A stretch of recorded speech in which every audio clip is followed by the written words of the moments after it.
Na kaya si General Jerry Valeroso, hinahanap na ng kanyang asawa at mga anak dahil 2 buwan na daw nakalipas pero hindi pa rin nagpapakita.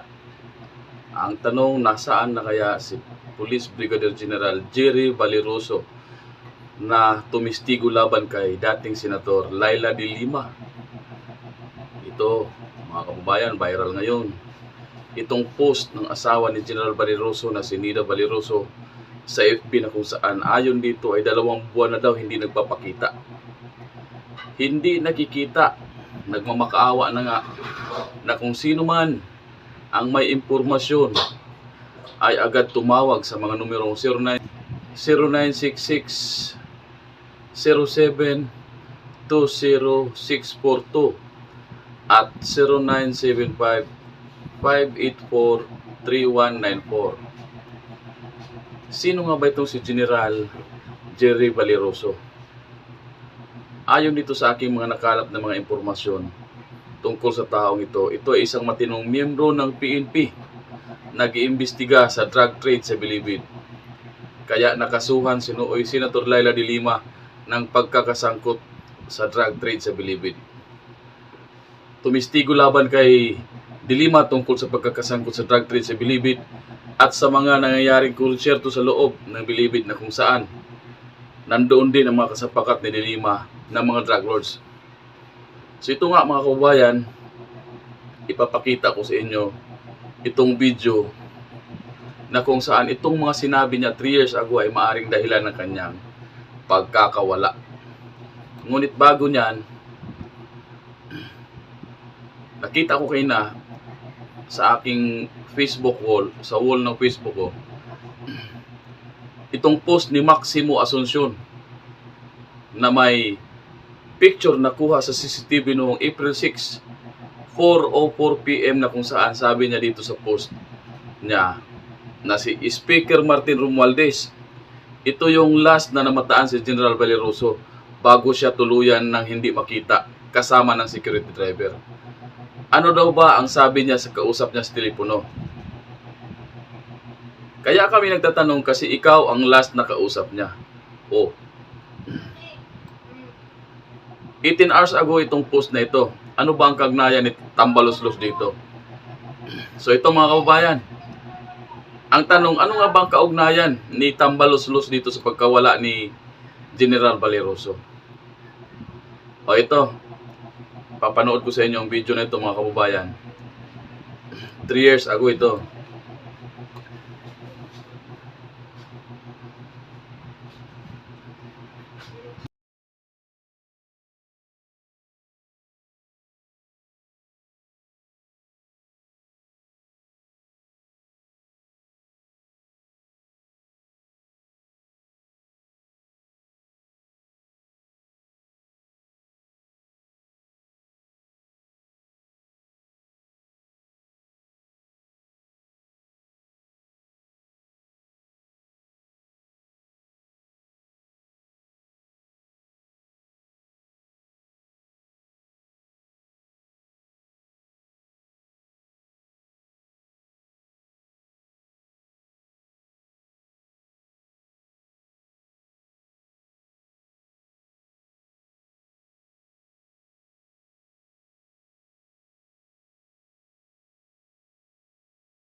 Up to now, hinahanap talaga ako ng tropa ni Senator De Lima para bumaliktad.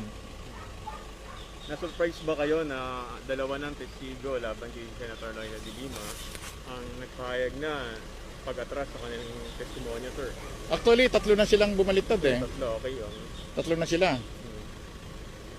Anong masasabi niyo doon, sir? Well, actually yan para sa akin kasi, at ito naman talagang katotohanan. At kahit sinong tao naman na testigo, malagay sa katayuan namin, ganun, kung mahina-hina ang paninindigan mo, talaga ganun mangyayari, na-atras ka. Paano yan kasi, pinabayaan kasi sila ng, pinabayaan kami ng Department of Justice, na ang pangako sa amin noon, before kami magtestigo, kami susuportahan, isisecure nila yung safety namin, including our family, at kung ano yung kahilingan pa namin para sa kaligtasan namin, kanilang ibibigay ito kaagad. Pero so far, magsi 6 years na kaming mga nagtitiis. Nising ko, wala naman sila na itutulong sa amin. Lumapit na rin ako sa Department of Justice para humingi ng tulong. Ang problema, tinalikuran din nila ako. Wala, kumbaga sa hindi sila makakatulong sa aming mga testigo. Contrary, yung nasa batas na dapat ang isang testigo ay sinusuportahan ng gobyerno. Isisecure ka, including your family. Ang kaso, after na na-utilize kaming as witness, pinabayaan na kami. And aside from that, sila pa nagagalit pa sila sa amin. Marami pa silang nasasabi sa aming mga testigo. Saan mo dadalhin ng mga testigo pag ganyan? At this is a bad precedence. Sino pa magtitistigo in favor of the government kung ganitong gagawin palagi ng Department of Justice? Ano yung nararamdaman mo ngayon? Gusto mo na rin bang bumaliktad? Itigil na pagtestigo mo? Paano ba, sir? Ako, kahit anong mangyari, hindi ako babaliktad. Kasi, ang paninindigan ko, kahit man hindi ako sinuportahan, hindi nila ako sinecure. Kung ano yung nasabi ko, na-testify ko sa korte, yun ang paninindigan ko, kahit anong mangyari, tatayuan ko yan. Talagay niyo, sir, saan papunta ang kaso ni Senator Laila de Lima ngayon? Well, kung tuloy-tuloy ang paglilitis, palagay ko naman magkakaroon ng convictions. Saka isa pa, sana naman wag nang madagdagan yung mga witnesses na na umuurong, kasi the more na nadadagdagan yung mga witnesses na umuurong, humihina lalo ang kaso. So nakakapanghinayang kasi 6 years na kaming nagtitiis Sa pagpapalit ng administrasyon, sir, talagay mo ba ay makakalaya na rin si Senator Laila de Lima or mababaliwala na rin yung mga pinaghirapan? Sa tingin ko naman, dahil drug cases yan hindi mapapalaya. Sa tingin ko, hindi mapapalaya. Wag lang uurong ang mga testigo. Marami pong humihiling sa international community na palayaan na po. Well, kasi hinihiling nila kasi hindi nila alam yung gravity ng offense committed nung ni Senator De Lima. Hindi nila alam Saka isa pa, marami rin nagbabas sa aming mga testigo. Sabi nila walang ebidensya. Paano nila sabing walang ebidensya? Kami nga ang nakakita, kami mismong testigo. Wala naman sila noon doon, yung mga nagbabas. During that time na gumagawa sila ng krimen. Kami ang nakakita, nakawitness. Kaya alam namin kung gaano kabigat ang ebidensya laban kay Senator De Lima. Ngayon, sir, nagsibaliktad na ngayon tatlo kamo. Paano yun, sir? Paano yun mangyayari, yung bigat ng mga ebidensya ninyo? Well, tatlo, naman yan mayroon pa naman natitirang 2 kaso sa tingin ko naman, hindi masyadong nakakaapekto yung pagbaliktad ng 3 testigo. Ikaw, sir, ba't ka muling lumabas, sir? Lumabas ako para gusto kong ipaabot sa susunod na administrasyon, lalong-lalo na sa papalit kay Secretary Guevara na si Secretary Boying Rimulya, nasama, baguhin nila at itama nila yung sistemang nangyayari ngayon. Parang sa ganun, hindi na ito maulit-uli na mayroong mga government witness na umaatras. Sa mga kapwa mo testigo, sir? Sa mga kapwa mo po testigo? Sa mga kapwa ko testigo, sana manatili tayo kung anong tinestify natin sa korte, panindigan natin kahit anong mangyari. Huwag tayo magpapadala sa suhol, huwag tayo magpapadala sa pananakot. Panindigan natin kasi sa tama tayo, at alam ko rin at nararamdaman ko rin na itong susunod na administrasyon, siguro naman bibigyan nila ng pansin yung mga hinanaing namin mga testigo. Sabi mo, sir, nagtatago ka. Kaya ko nasa Witness protection program ka pa, sir? Hindi ako nagpakasakop sa witness protection program because nung una pa lang duda na ako. Ayoko magkamali. At mas alam ko kung saan ako secure. Dahil siyempre dati akong pulis, alam ko kung paano ko isi-secure ang sarili ko. Sabi, sir, may offer daw sa'yo yung kabilang kampo. Paano ba yun, sir? Actually, maraming nakikipag-usap na sa akin para ako'y bumalitad lalo na nung bago mag-election at lalo na ito after the election. May mga nakikiusap din sa akin. Yung iba nga, mga kaibigan ko pa, nakikiusap sa akin na kung maaari. Bumalitad na lang daw ako. Meron naman daw akong reward sa pagbalitad ko. Sabi ko, hindi ko kayang gawin yan. Dahil meron akong, kung yung iba ka ako bumalitad, ako hindi, dahil ako may sarili akong paninindigan. Anong panawagan mo, sir, sa DOJ? Ang panawagan ko sa DOJ ngayon, dahil nandiyan pa rin si Secretary Guevara, sana Mr. Secretary, dapat sana, gawin mo yung trabaho mo. Dapat yan, tingnan mo yung kahilingan, yung mga karaingan namin mga testigo. Hindi yung pinababayaan mo, porque ba hindi ka affected kung mapatay kami. Madisgrasya ang pamilya namin dahil sa pagtitistigo namin. Bakit? Apektado ka? Hindi ka kasi apektado, kaya binabaliwala mo kami. Ako talaga, nagagalit ako sa kanya dahil pabaya siya. Hindi niya ginagawa yung trabaho niya. Parang hindi siya tao. Bakit palagay niya sa amin, hindi kami tao? Wala kaming pamilya.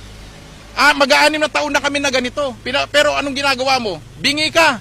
Or neither. Baka, alam ko, nakarating na rin kay Presidente Duterte itong hinanaing namin yung una nating interview.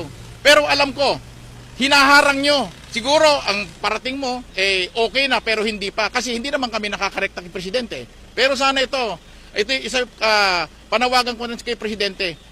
Mr. President, habang nandyan pa po kayo, tignan nyo po yung nangyayari sa amin. Talaga po, kalunos-lunos na po yung nangyayari sa amin. Nahihirapan na kami, pati pamilya namin. Sirang-sira na yung pamilya namin, pati ho yung pamilya ng kasama kong mga testigo na sa ISAP, nasa Philippine Marines, pati ho sila napapabayaan. Kung mayroon man po report sa inyo na inaayos na at maayos ng patakbo ng DOJ sa aming mga witness, hindi ho totoo yun. Hindi totoo. Dahil ako mismo ang nagsasabi sa inyo, pinabayaan kami.